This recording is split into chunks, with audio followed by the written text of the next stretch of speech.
নমস্কার বন্ধুরা, আজ একটি বনসাই নিয়ে আপনাদের সামনে এলাম।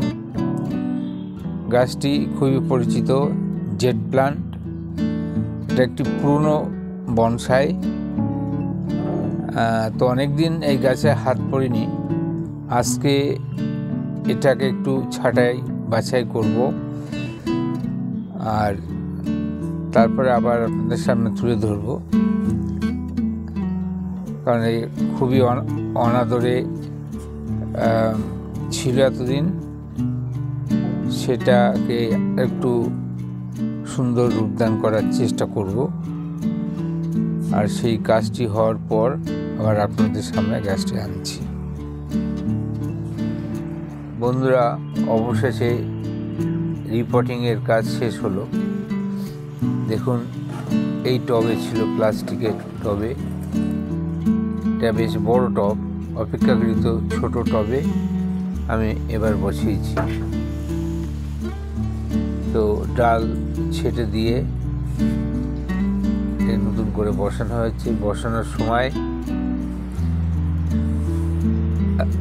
কিছু সার, মানে আমি তো পাতা পচা, শিংকুচি আর একটু খোল, আমি জৈব সার ব্যবহার করি।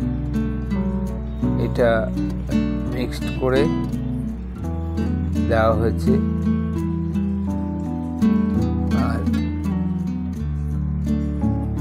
জেড প্ল্যান্ট অনেকে জানেন না, নতুন বাগান করছেন যারা, তাদের উদ্দেশ্যে বলা যে এটা সহজে বনসাই করা যায় এবং গাছটা দ্রুত বাড়ে এবং দ্রুত সুন্দর হয়। যদিও এই গাছটার গোড়া দেখে আপনারা বুঝতে পারছেন এটা অনেক পুরনো গাছ। আমি এর বয়স বলতে পারবো না, তবে কত মোটা দেখুন। মানে আমাকে এখন দুটো এই ধরতে হবে, এত মোটা গাছ। ক্যামেরায় তো সবসময় বোঝানো যায় না। তো এত মোটা গাছ আমি কয়েক বছর ধরে চেষ্টা করছি একটা সুন্দরের জায়গায় নিয়ে যেতে। তো আজ এই গাছটা নিয়েই কাজটি করলাম। আপনারা যারা নতুন গাছ করছেন তারা এটা লাগাতে পারেন। এর প্রত্যেকটি কাটিং মাটিতে বসিয়ে দিলেই গাছ তৈরি হয়ে যাবে। এবং তারপরে সেটাকে নিয়ে আপনি আপনার অভিজ্ঞতা, আপনার নান্দনিক চেতনা আর শ্রম দিয়ে এরকম কেন, এর থেকে ভালো সুন্দর গাছ আপনি নিজেই তৈরি করতে পারেন।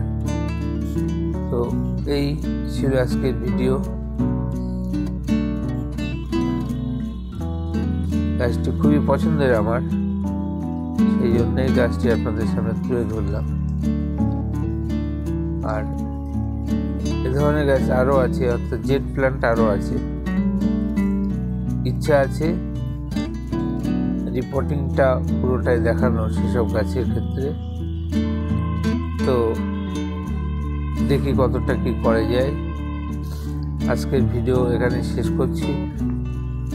আপনারা আমাদের সাথে থাকবেন, আপনার মূল্যবান বক্তব্য দিয়ে আমাকে সমৃদ্ধ করবেন। আর সুস্থ থাকুন, আনন্দে কাজ করুন। ধন্যবাদ।